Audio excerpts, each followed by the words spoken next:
Okay, physics is all about measurement. Physics में हमेशा हमारा क्वेश्चन होता है कितना। अगर किसी चीज का मास है तो कितना, लंबाई है तो कितनी, उसकी स्पीड बढ़ रही है तो कितनी हो रही है। और every time we are asking how much, how many. That means we want measurement, measurement of velocity, measurement of force, measurement of length, measurement of mass, everything has to be measured. Measurement करने के लिए whenever we compare with standard unit, then in the laboratory we are doing the experiments. In the experiments we are measuring the things. Laboratory में जब हम measure करते हैं, that means practical करते हैं। अगर मैं आपसे कहूंगा कि इस हॉल का एरिया निकालना है तो आप एक इंस्ट्रूमेंट लेंगे, दैट मे बी 1 मीटर, और इस इंस्ट्रूमेंट को लेके इस वॉल से उस वॉल तक ऐसा लेंथ नाप लेंगे, दैट इज 1 मेजरमेंट। ऐसा 1 measurement, length multiplied by width, you will get the area. So this is the measurement you do. Simply other quantities are also measured in the lab by either calculation or by taking readings, taking observations. तो measurement में हम observations लेते हैं और observation लेके multiply करेंगे, divide करेंगे, कोई भी ऑपरेशन करेंगे, and we decide what is the measurement of that quantity. अच्छा, अब ये जो मेजरमेंट हम लेते हैं, इस मेजरमेंट में कुछ टॉलरेंस होता है, and that we have to understand कि मेजरमेंट, यदि मैं आपसे कहूंगा कि यहां से मेरे बिलासपुर के घर का मेजरमेंट लीजिए, कितना है, you will say it is 110 kilometre, because we all know कि यहां से बिलासपुर का डिस्टेंस 110 किलोमीटर है। Okay, but I say no, मेरा घर जहां पर है, इस घर से उस घर का मेजरमेंट लीजिए, तो आप उसको नाप कर आएंगे, you will say it is 109.5। ठीक है, सो ये क्या हो गया, उसकी एरर कम हो गई, उसकी टॉलरेंस कम हो गई। हमने कहा और एग्जैक्ट नापिए रूम टू रूम, तो आप और एग्जैक्ट नाप कर आए 109.52, 52 सेंटीमीटर। ये उसकी टॉलरेंस और कम हो गई और उसमें एरर होने का चांस और कम हो गया। तो इस तरह से हर मेजरमेंट में एक एरर होती ही है, हर मेजरमेंट में एक टॉलरेंस होती है। अगर आपने मुझे ये बताया कि ये लोकेशन और हमारी बिलासपुर की लोकेशन 109.52 किलोमीटर का डिफरेंस है, तो मैं ये कहूंगा ठीक है, 109 किलोमीटर 520 मीटर, तो ये 520 है या 521 है या 519 है, 1 मीटर प्लस माइनस हो सकता है। तो आप बोलेंगे बस 1 मीटर ही प्लस या माइनस हो सकता है, उससे कम ज्यादा नहीं होगा। तो मैं कहूंगा ठीक है, 1 मीटर की हमारी टॉलरेंस है। कितनी टॉलरेंस है? Reading 1 metre. लेकिन अगर आप उससे भी एग्जैक्ट नापेंगे और ये नापेंगे कि 521 मीटर 50 सेंटीमीटर है, तो अब उसकी टॉलरेंस विद इन 10 सेंटीमीटर हो गई। इस तरह से हम अपने मेजरमेंट को और ज्यादा करेक्ट करते जाते हैं और उसको और ज्यादा प्रिसाइज करते जाते हैं। और क्या चीज डिक्रीज हो रही है? टॉलरेंस। जैसे हमने आपको एक मेजरमेंट बताया, and that measurement is 110.52 kilometre. 110 kilometre में प्लस माइनस 1 किलोमीटर हो सकता था। 110.5 में 0.6 भी हो सकता है, 0.4 भी हो सकता है, 0.1 किलोमीटर का टॉलरेंस हो सकता है। बट इफ आई से इट इज 100.52, तो यहां तक तो एग्जैक्ट है, ये वाला टॉलरेंस हो सकता है। इस तरह से हम अपने टॉलरेंस को कम करते जाते हैं। यहाँ टॉलरेंस 1 किलोमीटर था, यहाँ टॉलरेंस 0.1 किलोमीटर है, यहाँ टॉलरेंस 0.01 किलोमीटर है। और प्रिसाइज नापिए, 1 सेंटीमीटर तक नापिए, इट इज 1.52 मिलीमीटर तक नापा, 6 kilometre. Now this is 110 kilometer, then 500 metre and 26 centimetre. 1 centimetre तक हमने नापा कि ये 26 है, यहां तक तो हमारी टॉलरेंस और कम हो गई। इस तरह से हम टॉलरेंस को कम करते जाते हैं और एरर को कम करते जाते हैं। तो बेसिक जो हम चीज एम्फेसाइज करना चाहते हैं, whenever we are doing a measurement there is always certain error. बिना एरर के मेजरमेंट नहीं हो सकता। आपने कहा हमने इसको बहुत करेक्ट लिया है, तो हमने ये कहा कि इसमें मिलीमीटर बताइए कितने हैं। Millimetre it does not carry, it carry only up to metre, that's all. Metre के नीचे सेंटीमीटर नहीं है, मिलीमीटर नहीं है। तो हमने आपने और इसको अच्छे से कर दिया 5, 2, 6, 7 किलोमीटर। तो इसमें सेंटीमीटर तो आ गया, अब इसका टॉलरेंस और कम हो गया। हम ये कहेंगे कितने मिलीमीटर, तो मिलीमीटर अभी भी नहीं। तो कोई भी मेजरमेंट एब्सोल्युटली करेक्ट नहीं होता और उसमें हमेशा थोड़ी ना थोड़ी एरर होती है। उस एरर को ही हम क्या कहते हैं, tolerance. So any measurement is not perfect.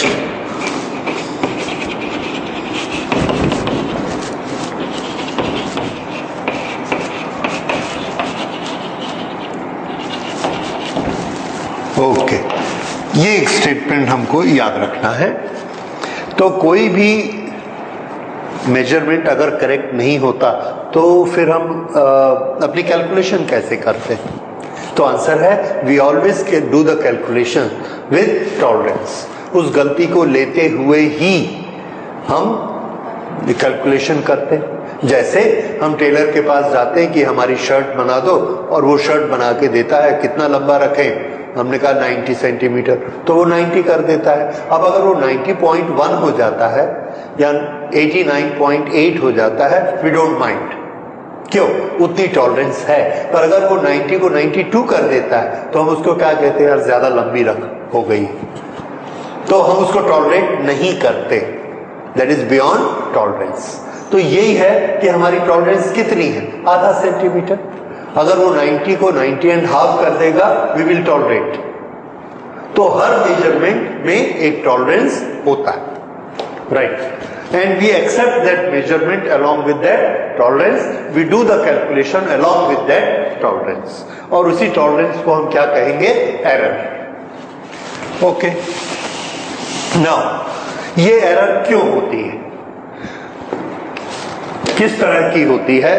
so we have observed many errors, और उन एरर्स को ऑब्जर्व करने के बाद में हमने उनके कैटेगराइजेशन कर दिए कि एरर कितने टाइप की हो सकती है। We found that there may be 2 major types of errors, one we will call systematic error and one will be random error.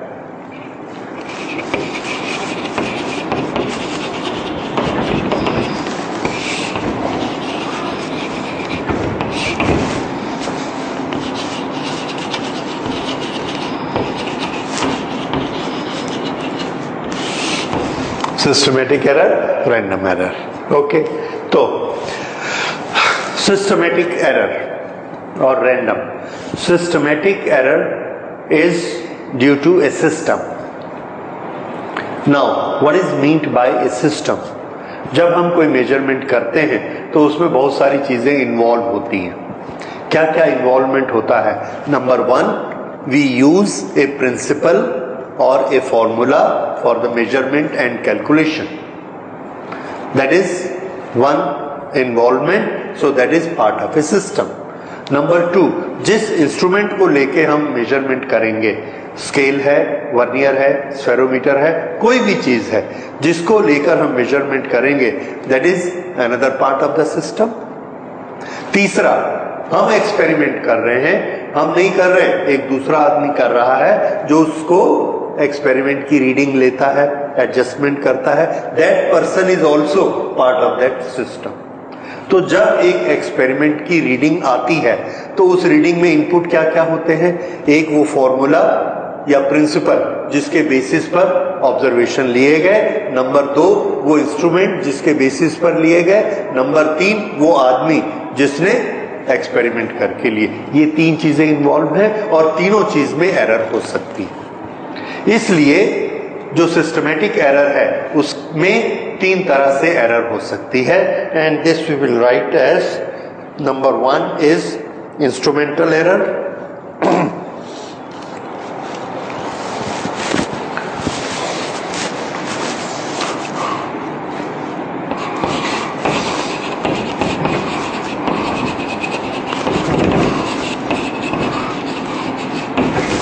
and number 2 is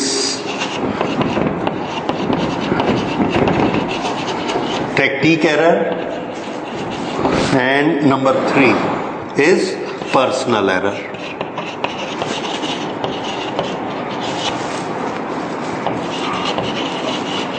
क्यों?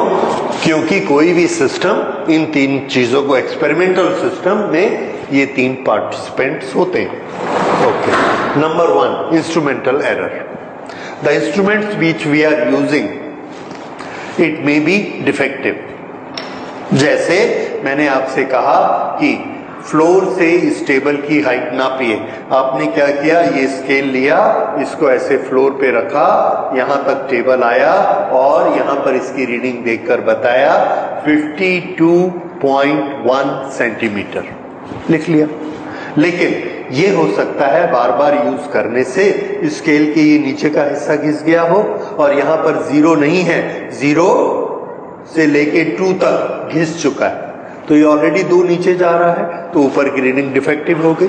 This is known as zero error. हमारा 0 इस 0 से match नहीं करता, right? या ये हो सकता है 0 के नीचे एक्स्ट्रा प्लेस दिया हो और हमने उसको टिका दिया, तो वो वाली रीडिंग हमारी बिना मेजरमेंट के आ गई। Again this will be defective. ये डिफेक्ट किसका है? इंस्ट्रूमेंट का।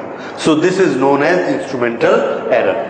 इसी तरह से हमारे जो इलेक्ट्रिकल के इंस्ट्रूमेंट्स होते हैं, उस इलेक्ट्रिकल के इंस्ट्रूमेंट्स में we assume that all the junctions are resistance free, और प्रैक्टिकली वो रेसिस्टेंस फ्री नहीं होते, उनमें थोड़ा ना थोड़ा रेसिस्टेंस आ जाता है जो कि हम नहीं लिखते।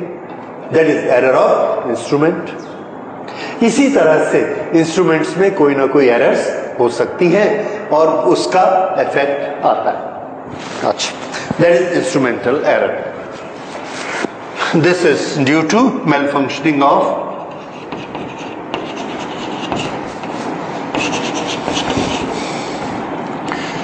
इंस्ट्रूमेंट।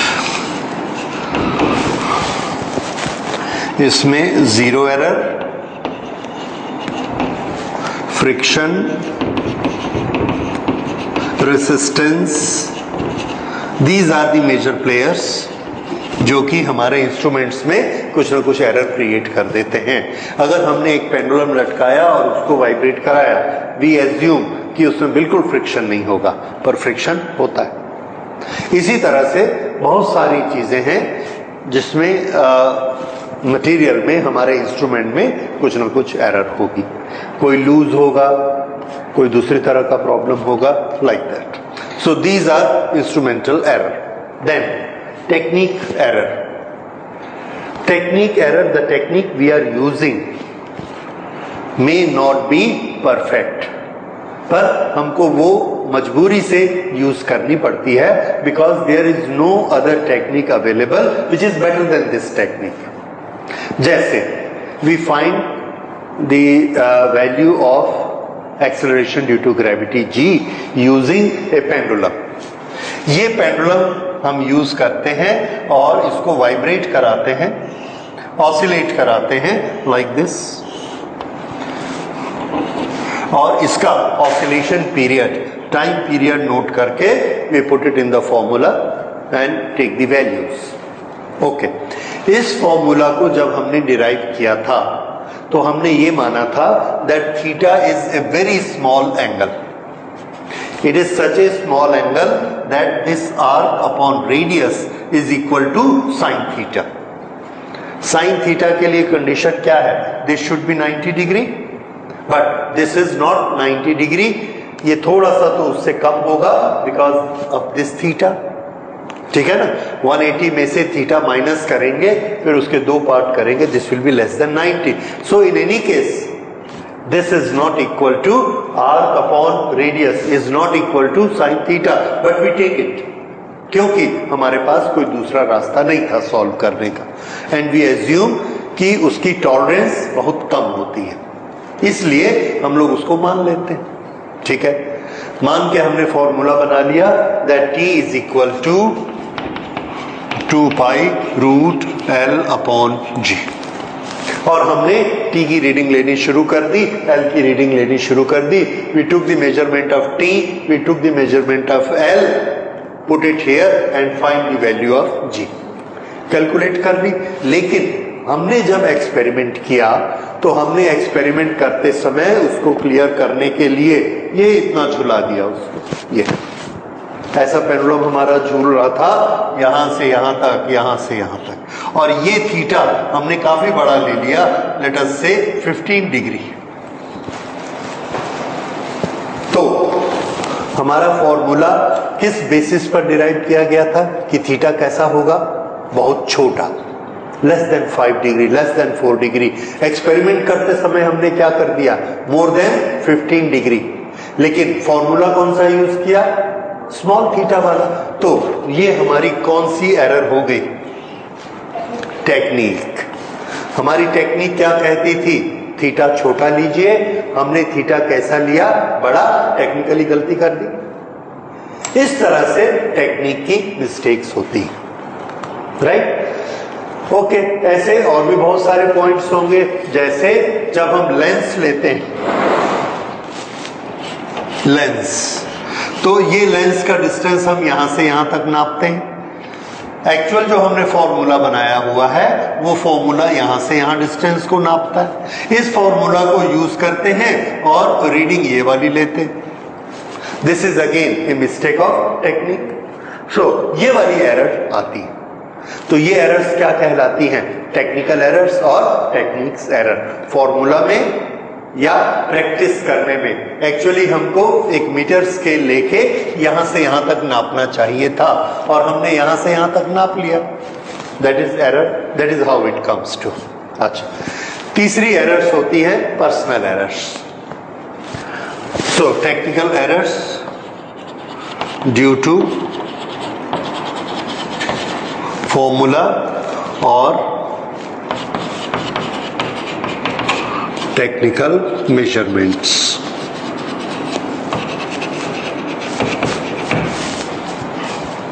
उसके बाद पर्सनल एरर.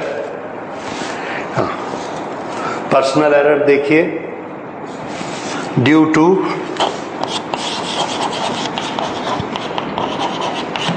इम्परफेक्ट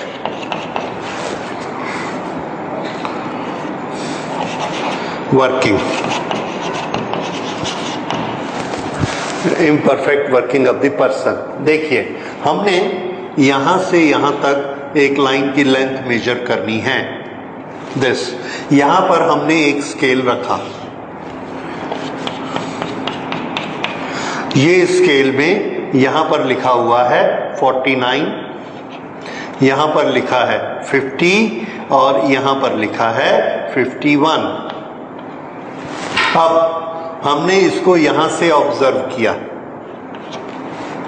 ऐसे, ये हमारी आंख में लाइट आई और हमने इसको ऑब्जर्व किया, and what is the reading we saw, 49. दूसरे बॉय ने, जो दूसरा लड़का था, उसने इसको यहां से ऑब्जर्व किया, वो हमारे साइड में खड़ा, उसने यहां से देखा, उसने क्या रीडिंग बोली, 51, और एक्चुअल रीडिंग है क्या, 50. This is personal error. क्यों, ऐसे है, वो यहां से देखता है 51, यहां से देखता है 49, जबकि है कितना, yes, this is personal error. इस तरह की एरर्स और भी हो सकती हैं. जैसे जब हम पेंडुलम का टाइम कैलकुलेट करते हैं तो यहां से जब ये ऐसे जाता है तो यहां पर हम क्लिक करते हैं क्लॉक को, फिर जब यहां से यहां आएगा और यहां जाएगा, वी आर अंडर एग्जाइटी, हमको एंजाइटी क्या होती है कि यहीं पर क्लिक करना है, जैसे ही वो यहां से मुड़ता है हम क्लिक कर देते हैं, उस समय वो यहीं पर था, यहां नहीं आया था।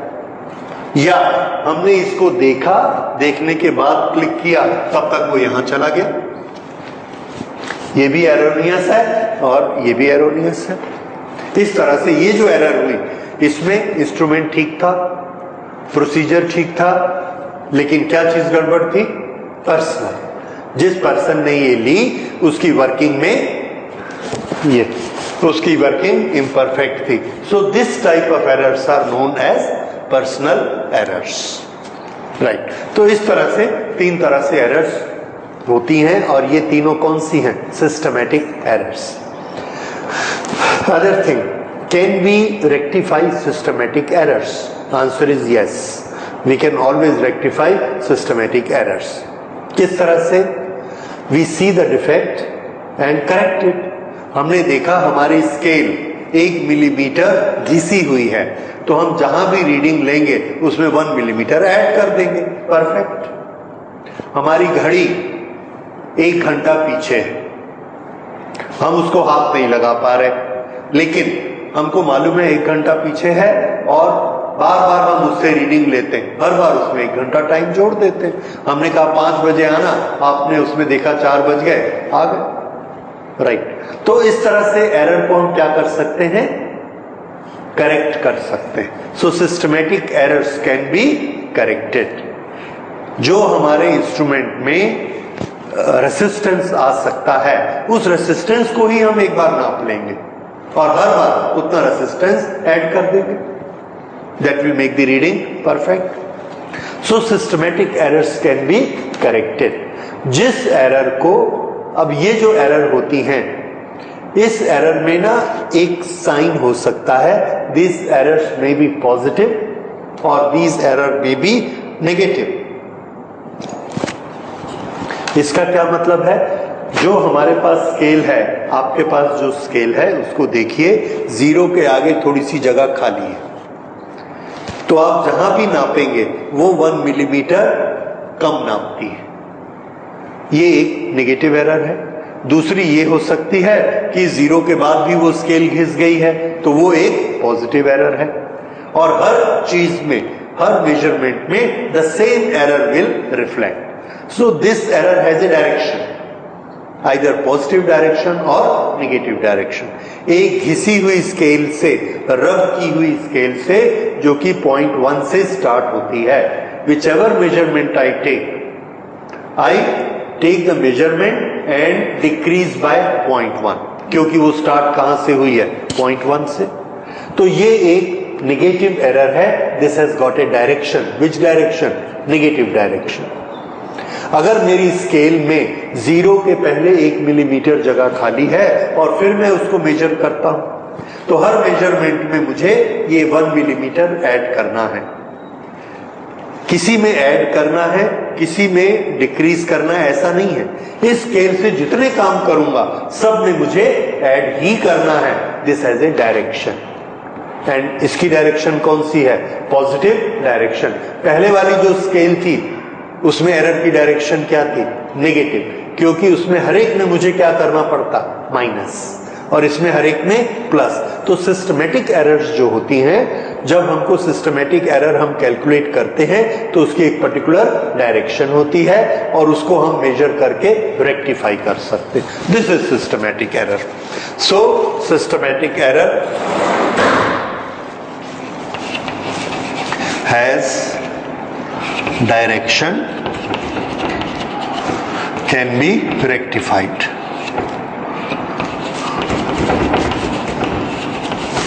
ये has direction and can be rectified. अब हम दूसरी चीज पे आते हैं, रैंडम एरर। ये पता लग रहा है उससे उल्टी होनी चाहिए। रैंडम एरर के कॉज हमको पता नहीं रहते, सबसे बड़ी चीज। सिस्टमैटिक एरर के कॉज हमको पता रहते हैं। हमने देखा स्केल घिसी हुई है, हमारे इंस्ट्रूमेंट में चाल है और हम मेजरमेंट थीटा का ज्यादा ले रहे हैं, ऐसे कोई भी चीज है। लेकिन रैंडम एरर में there are unknown cause and it is because of that. Okay, so or there are causes which are beyond our control due to unknown reasons.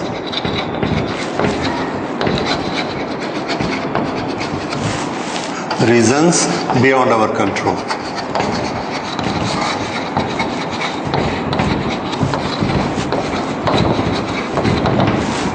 एक दिन हमने एक्सपेरिमेंट मॉर्निंग में किया सुबह 6 बजे, दूसरे दिन हमने एक्सपेरिमेंट दोपहर को 12 बजे किया। दोनों में रीडिंग अलग अलग आ गई। ऑब्जर्वेशन क्यों? एक दिन ठंड थी और दूसरे दिन गर्मी थी, टेम्परेचर अलग था, और उस टेम्परेचर अलग होने से हमारे किसी न किसी इंस्ट्रूमेंट ने फंक्शनिंग डिफरेंट तरीके से की, एंड बिकॉज ऑफ दैट हमारी ऑब्जर्वेशन रीडिंग बदल गई। अब हमको भी नहीं पता लगा क्या हुआ था। तो ऐसी एरर जो आएगी उसको क्या बोलेंगे? Errors at random. ठीक है, इस तरह के दूसरे तरह के जो हम पर्सनल एरर्स लेते हैं उसमें भी कई बार हो जाती है, जैसे हमने उसमें पेंडुलम वाले में देखा।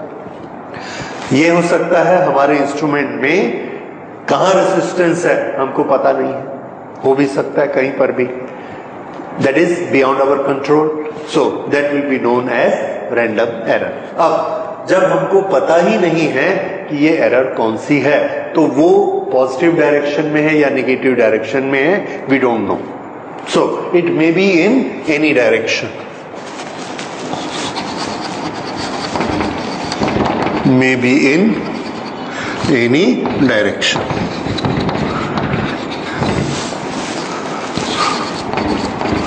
Can not be rectified.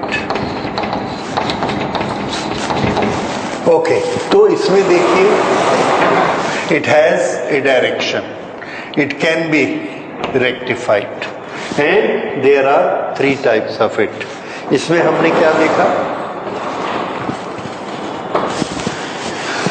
It may be in any direction, can not be rectified, and this is the definition due to unknown reason. उसमें हमको रीजन मालूम था कि हमारा इंस्ट्रूमेंट खराब है सिस्टम का, या हम देखने में इधर इधर कर रहे हैं। We can correct. जब हमको रीजन मालूम होता है, when the reason is known we can rectify, when we don't know the reason we can not rectify. So random errors can not be rectified, लेकिन फिर भी हम रेक्टिफाई करते हैं। Rectification of random errors is done on the basis of probability.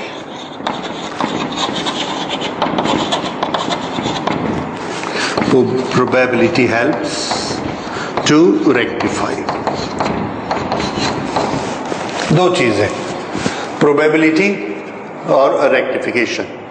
यहां से मैंने ball को गिराया और यहां जैसे ही बॉल टच होगी मुझे घड़ी का टाइम नोट करना है। मैं बार बार नोट करता हूं, हर बार टाइम अलग अलग आता है।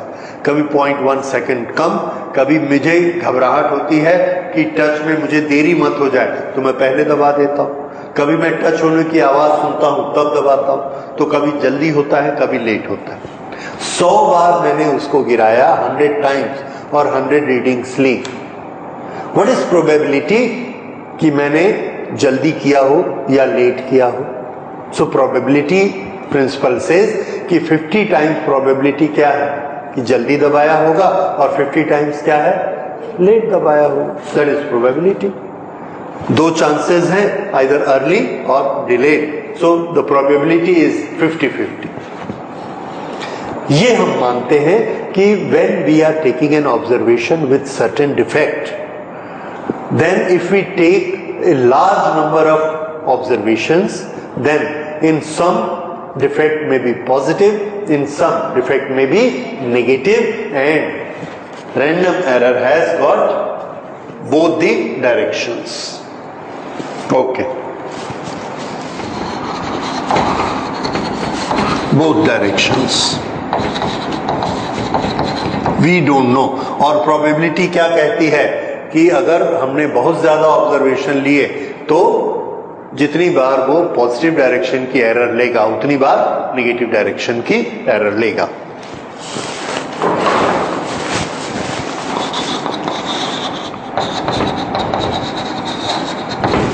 ये तो ये दोनों तरह के हमको इसमें एरर्स मिल सकते हैं। लेकिन दोनों कैसे 50-50?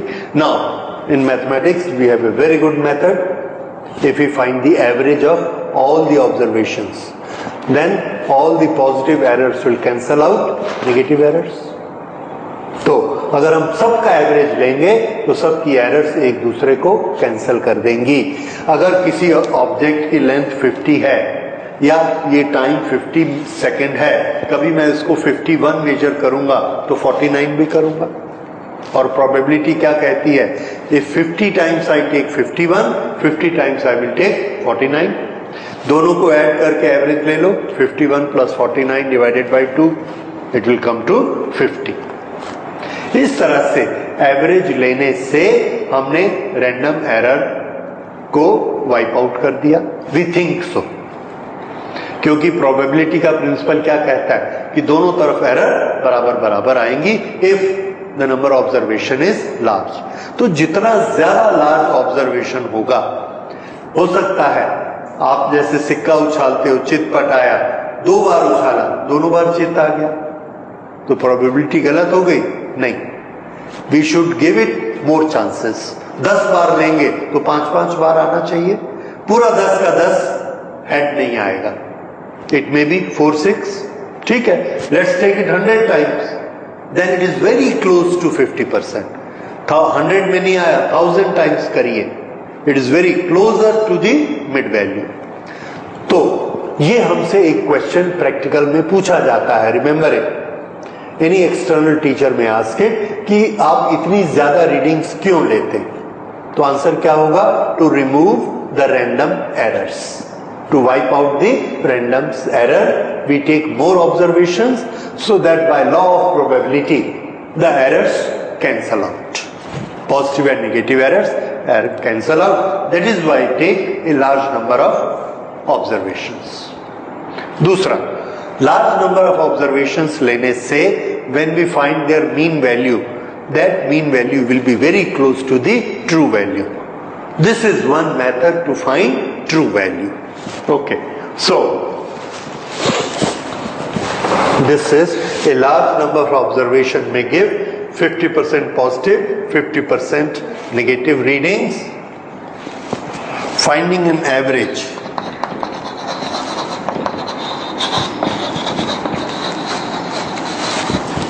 will cancel out error.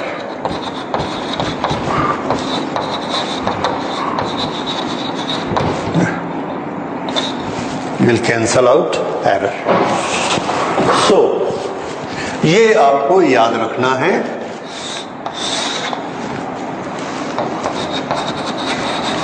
Large number of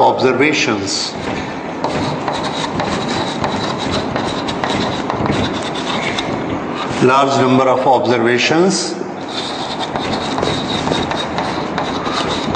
cancel out the random errors.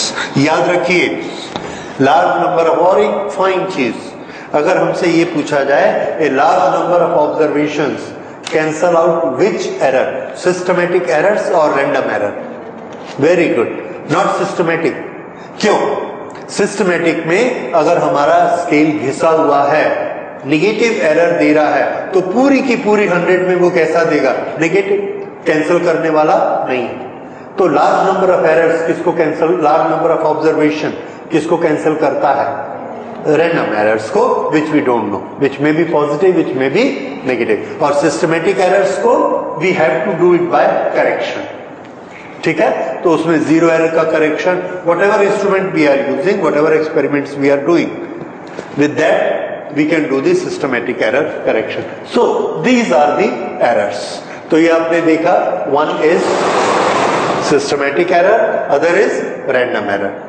इसमें systematic errors is due to instrument, due to technique and due to personal. इसकी प्रॉपर्टीज क्या होती है? It has a direction, fix direction, या तो positive होगी या negative होगी, पॉजिटिव या नेगेटिव होगी. और दूसरा, it can be rectified by calculating the errors. ये सिस्टमेटिक एरर्स होती. ओके और इसका उल्टा random errors, this you have seen. Okay, so this is a general introduction of errors. और सबसे शुरू में हमने क्या पढ़ा था? There is no observation without error, but we tolerate it. और उसी को हम क्या कहते हैं? Tolerance. How much is our tolerance in that particular observation, right? And that is known as error. Now error होती क्या है in calculation? That now we will observe how to calculate error.